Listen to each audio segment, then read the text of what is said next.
no canal UOL na TV e junto com o intervalo, break, volta Paulo Vinícius Coelho, que foi resolver suas coisas. Ele 100% faz de o que ele bateria. quer. 5% de bateria. 100% de bateria agora. É isso. O que você vai fazer, PVC? Agora eu vou apurar aqui, viu? Vai Fazer apurar. programa E e apurar agora você vai ter que apurar. Você ficou aqui fora do break, você arruma informação. Pense aí. bem.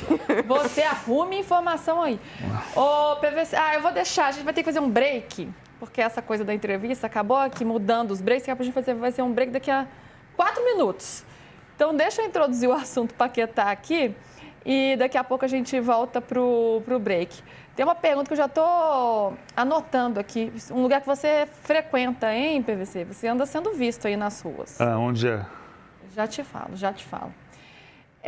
Vamos falar do Flamengo agora e de Lucas Paquetá, que vocês já estão vendo à tarde aí como o Lucas Paquetá ajudou o Flamengo a pagar pela sua contratação.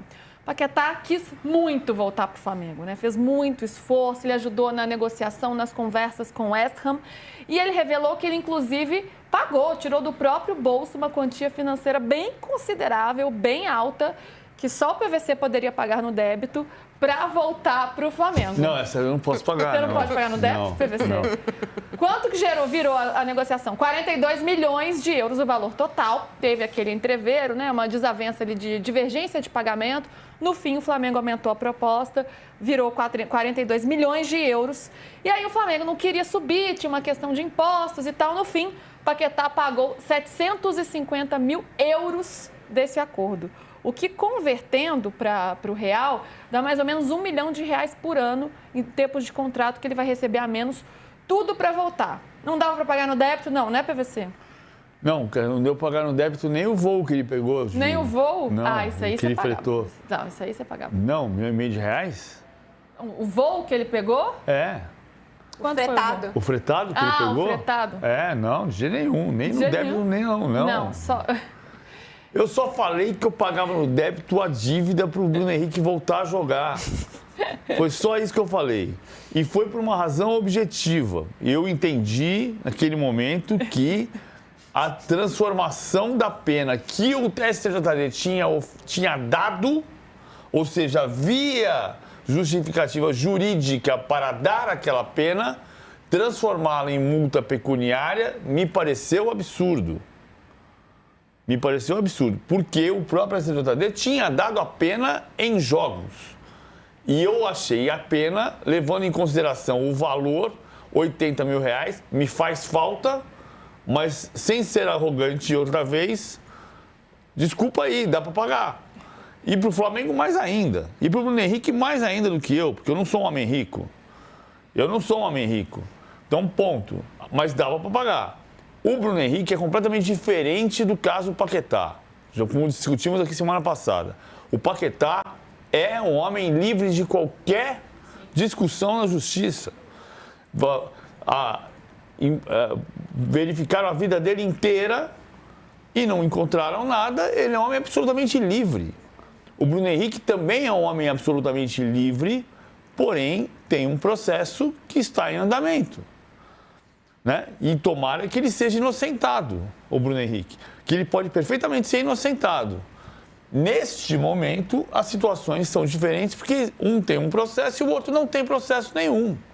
Eu, por exemplo, graças a Deus, não tenho processo nenhum. Sem dúvida, totalmente diferente. Estava só brincando com o valor com você, PVC. Vamos para o intervalo? Mas aí a gente continua... Oi? É bom explicar. Não, mas acho que você sempre explicou. Bom explicar. Sempre bom. E a gente vai para o intervalo, a gente continua falando do assunto do Paquetá.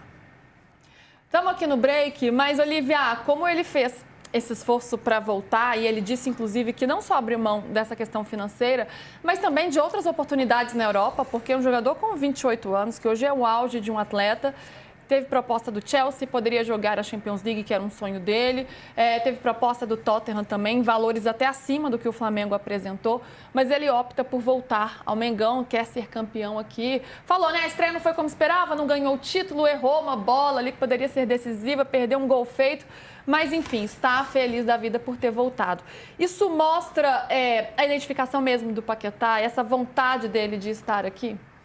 Mas, né? Eu acho que se repatriar jogador sempre fosse nesse nível de engajamento dos atletas, né? O Paquetá, ele representa aí um tipo de repatriar com amor, né? Com vontade de estar no time, com desejo de vestir a camisa, abrindo mão de um salário do West Ham, abrindo mão de 750 mil euros aí, né? Para diluir o valor do Flamengo em parcelas mais suaves, né? Digamos assim.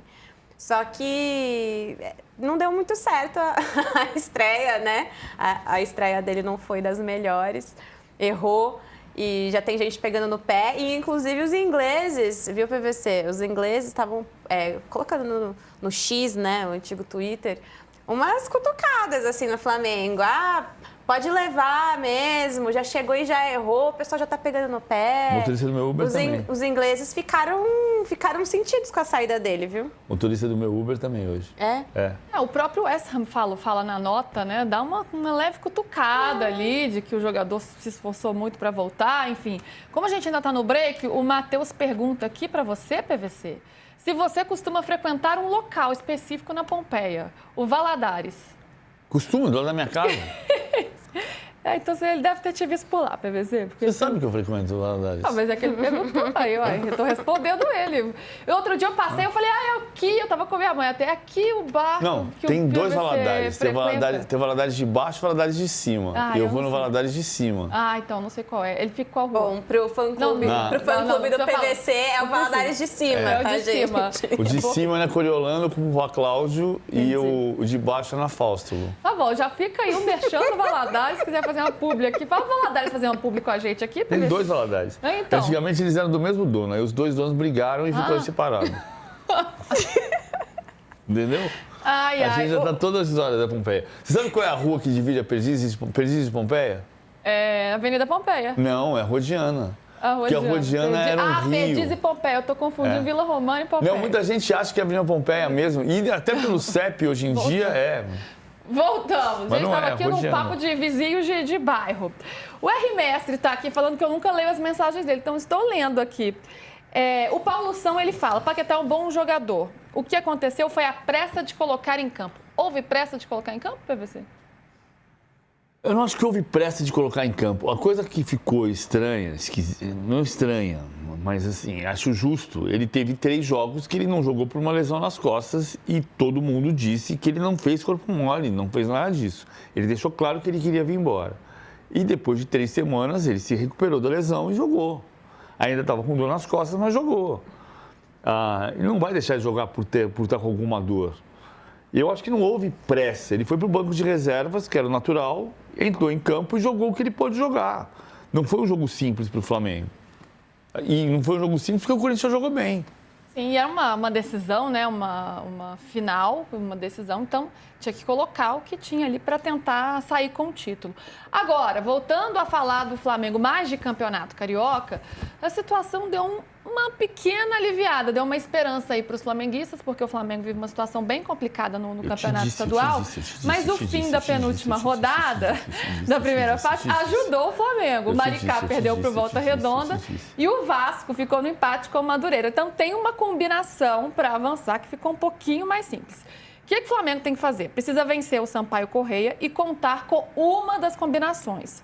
Que o Nova Iguaçu não vença a Portuguesa, ou que o Boa Vista perca para o Bangu, tirando saldo de 2, ou que o Madureira perca para o Volta Redonda, tirando 3 de saldo.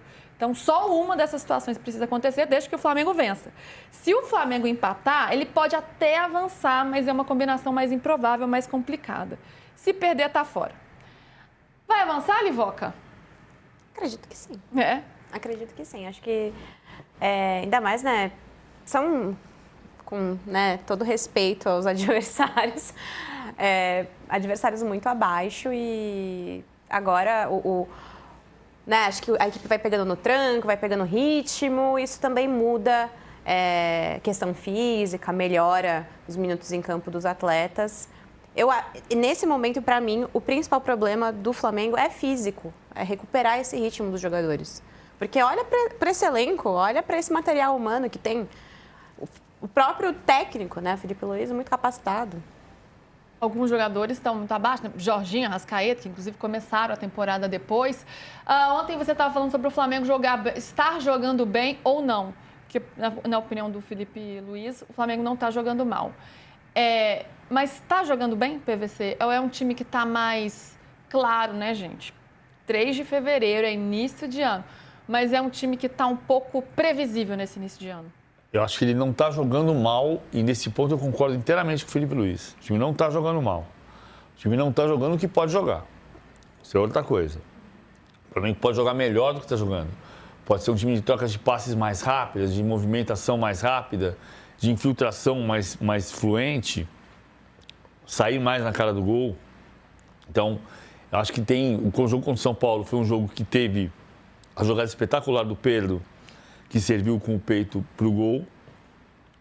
Mas não tem sido um time insinuante como a gente viu no ano passado.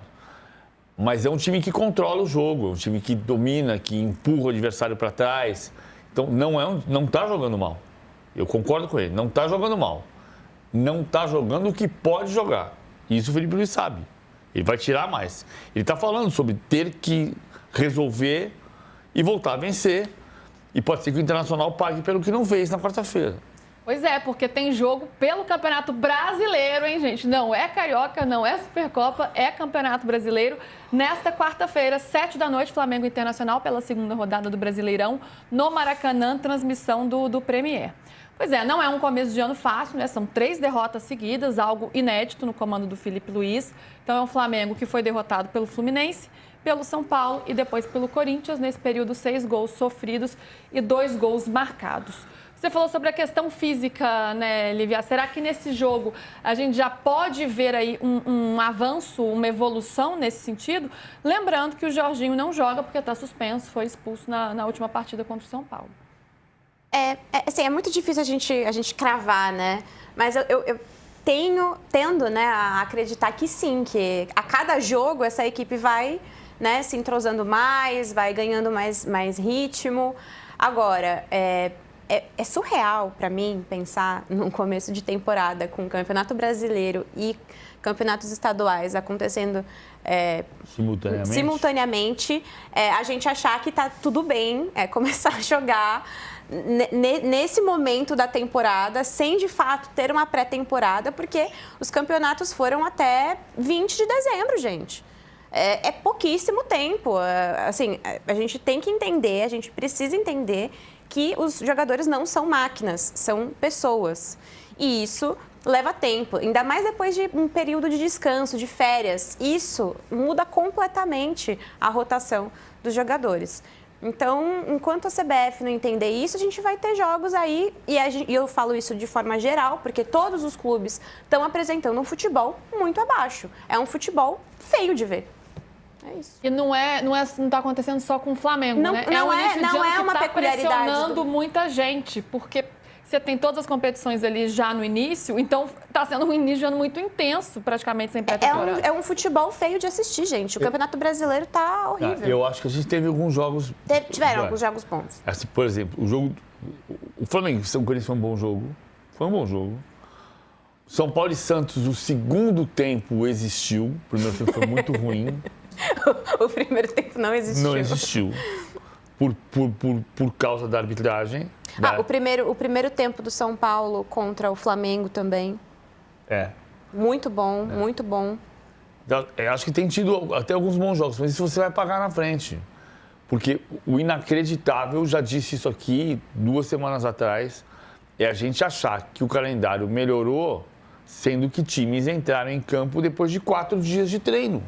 O Palmeiras entrou em campo depois de 4 dias de treino, o Cruzeiro entrou em campo depois de 4 dias de treino, o Corinthians entrou em campo depois de 5 dias de treino e de 15 dias de férias. Cara, não é assim que tem que fazer. Evidente que tem coisa para melhorar. Entendo toda a boa vontade na mudança do calendário, de fazer o campeonato de janeiro a dezembro, que muita gente queria para o Campeonato Brasileiro de ano inteiro, inclusive a principal emissora detentora dos direitos queria também. Então, tem razões comerciais e técnicas, mas teve boa vontade de fazer a mudança, mas não dá para você voltar a jogar depois de 4 dias de treino. Você vai pagar o preço disso, no começo, no meio e no fim do ano.